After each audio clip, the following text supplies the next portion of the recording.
Macho Man Randy Savage seemed larger than life, but being a pro wrestler is no picnic, and the man behind the persona had his share of difficulties. This is the tragic real-life story of Randy Savage. Athletic, bombastic, and loud as he was, Macho Man Randy Savage seemed like a man who was born, or perhaps constructed, to be a professional wrestler. However, his original aspirations were quite different. As Bleacher Report tells us, young Randy Poffo nursed dreams of becoming a professional baseball player. In a 2012 interview with IGN, Savage made it clear how much he'd loved his time in the minor leagues, saying, "I was a catcher. It was really cool. I loved every second of it, every bus ride, all my teammates, every game." Savage made the rounds in the minor leagues, trying to make it with the Cincinnati Reds, St. Louis Cardinals, and Chicago White Sox. According to Sports Illustrated, he even overcame a potentially career-ending shoulder injury by painstakingly teaching himself to throw left-handed. Unfortunately, his grueling work was in vain. None of the organizations he played for were willing to pick him up for the major leagues, and when the Sox cut him in the spring of 1975, it became apparent that he wasn't going to make it. To say that he took it extremely hard would be an understatement. In 2015, Savage's mother Judy said, "When Randy got released, he broke all his bats and got rid of all his equipment. It was horrible."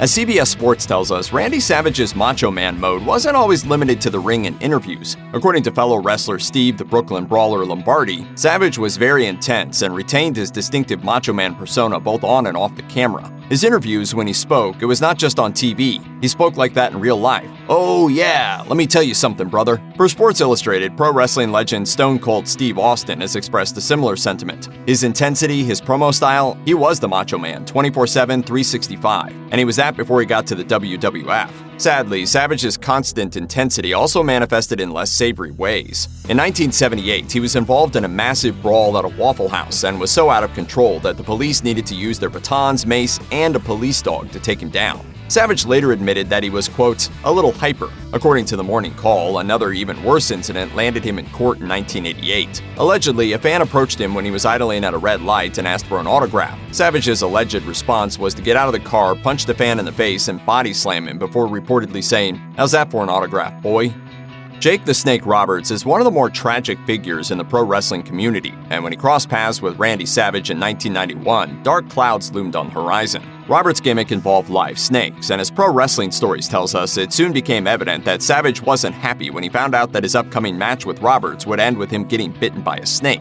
In fact, Roberts says that he eventually had to let that snake bite him in the locker room to convince Savage that the snake wasn't dangerous. When the match took place, though, things went awry. Though the snake bit Savage as planned, it soon became apparent that the animal wouldn't let go. As Roberts put it, "I'm trying to pull it off. I'm trying, and the snake's just gnawing on his arm. It's going on for like a minute now, you know?" In a 2004 interview with IGN, Savage discussed the aftermath of the incident, which ended up hospitalizing him. "About 5 days later, I had a fever and went to the hospital with 104-degree fever. It's unbelievable to walk into the hospital and tell the doctor I had a snake bite." Macho Man ultimately survived his ordeal, but curiously, Jake's snake died soon after the incident. Savage gave us the obvious explanation. He was devenomized, but maybe I wasn't. For a long time, the most important figure in Randy Savage's professional and personal life was the same person, Elizabeth Ann Hewlett, whom you probably know better by her wrestling moniker Miss Elizabeth. As Sports Illustrated tells us, Macho Man and Miss Elizabeth were a wrestler and his valet, but also husband and wife. This actually applied to both their in-ring roles and real-life situation. They got married for real in a small ceremony in 1984, and their characters followed suit in a rather more opulent in-ring ceremony at 1991 SummerSlam at Madison Square Garden.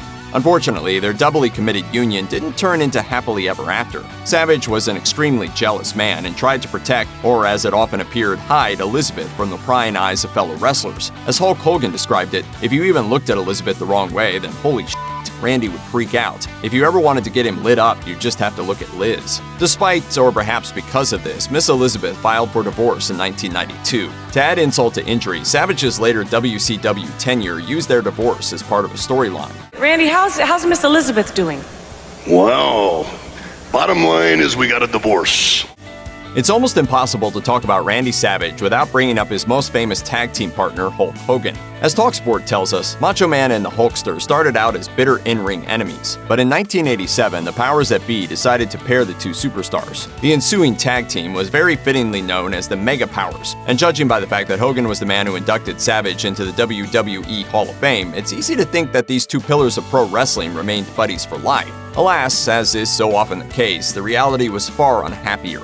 In 1992, Savage's marriage with Elizabeth Hewlett fell apart. Hogan ended up receiving a lot of heat about this thanks to an incident that happened soon afterward. Hewlett was a family friend, and the Hogans took her with them for a trip to Miami. According to pro wrestling stories, Hewlett was dating an acquaintance of Hogan's at the time. And when a furious Macho Man eventually turned up, the situation got nasty enough that some say Savage actually gave Hogan the black eye he had in WrestleMania 9. After this incident, Savage had plenty of unpleasant things to say about Hogan, and even stated that the pair were never friends. Hogan, on the other hand, has been more mellow, and he's even stated that the pair ultimately reconnected and reconciled. In 2008, Bleacher Report wrote that Macho Man Randy Savage was blacklisted from the WWE. The idea of one of the biggest names in pro wrestling being banned from working with the biggest wrestling promotion is a strange one, and begs the question, what exactly did Savage do to get on WWE owner Vince McMahon's bad side? In an industry as rife with rumor as professional wrestling, it may be impossible to ever find out the truth behind the story. However, it's clear that the relationship between Savage and the WWE became rather strained around the year 1994, when the WWE was known as the WWF. At the time, Savage's contract was nearing its end, and he was seemingly happily pulling double duty as a color commentator and occasional mid-card wrestler. However, Savage split for the rival promotion WCW the second he could. Some say that this broke a verbal agreement he had with McMahon. Others have speculated that the WWE owner was bitter because Savage's departure meant the company also lost the Slim Jim ad dollar, since the meat snack was so associated with the Macho Man. Some suggest that another factor may be that Savage signed with a bitter enemy just as his WWE magazine cover issue came out. As Sportskeeda reports, there's even an odd rumor that Savage had an affair with McMahon's daughter, Stephanie. Regardless of what really provoked the WWE's ire, the promotion basically purged all mentions of Savage for years. Randy Savage was a great many things, but perhaps above all, he was a man who loved his father. According to Bleacher Reports, his relationship with Angelo Poffo was by far the most important in his life, and he molded his life after his father's teachings. Considering that Angelo was a tough-as-nails wrestler who once held the world record in sit-ups with no fewer than 6,000 reps, this was no easy feat, but Macho Man inherited his father's perseverance. Savage's frugality, also a lesson learned from his father, didn't extend to his parents, whom he lavished with so many expensive gifts and luxurious vacations that they eventually had to tell him to stop. Unfortunately, even beloved patriarchs get old, and the strong and determined Angelo slowly succumbed to dementia. Though he cared for his father until his death in 2010, the situation was extremely hard for Savage. As Mother Judy put it, Randy prayed for Angelo to die because he suffered so much, but when he did die, Randy went home and punched holes in the walls.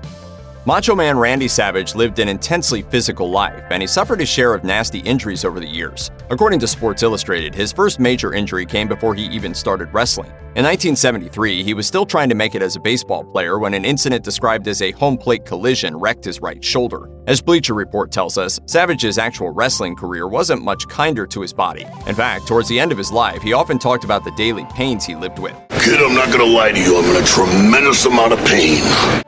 Curiously, one of the worst injuries of the Macho Man's life had nothing to do with his dangerous in-ring endeavors. It came from acting, of all things. In 2002, Savage played a fearsome wrestler called Bonesaw McGraw in Sam Raimi's Spider-Man. In this role, he got to battle a superhero. And we got this guy called, Spider-Man.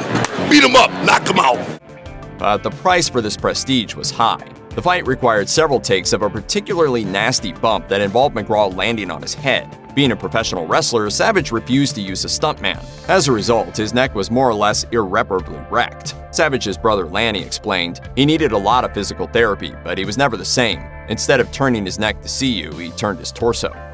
Even wrestling legends can't live forever. As the Los Angeles Times tells us, Randy Savage died at the wheel on May 20th, 2011, after losing control of his vehicle in Pinellas County, Florida, and crashing into a tree. However, Bleacher Report notes that there was more to the story. The medical examiner found that the 58-year-old Savage was suffering from atherosclerosis and also had an enlarged heart, which gave out as he was behind the wheel. Before the incident, he complained to his wife Lynn that he was about to lose consciousness. Despite this, Savage refused to relinquish the wheel until he fainted and the car crashed. Thankfully, the impact was fairly light and Lynn got away with only minor injuries. At the time of his death, Macho Man was a much more reserved figure than the colorful character the world knew and loved. He had gradually turned into something of a hermit who lived behind a fence, shunned the company of most people, and essentially refused to keep in touch with the wrestling community. He also seemed eerily certain that he'd meet an untimely fate and was quick to tell his loved ones that he didn't want a large funeral. Then again, he also seemed to enjoy the small tasks and errands of life and appeared to be at a peace of sorts. As his brother Lanny put it, he was getting closure for everything.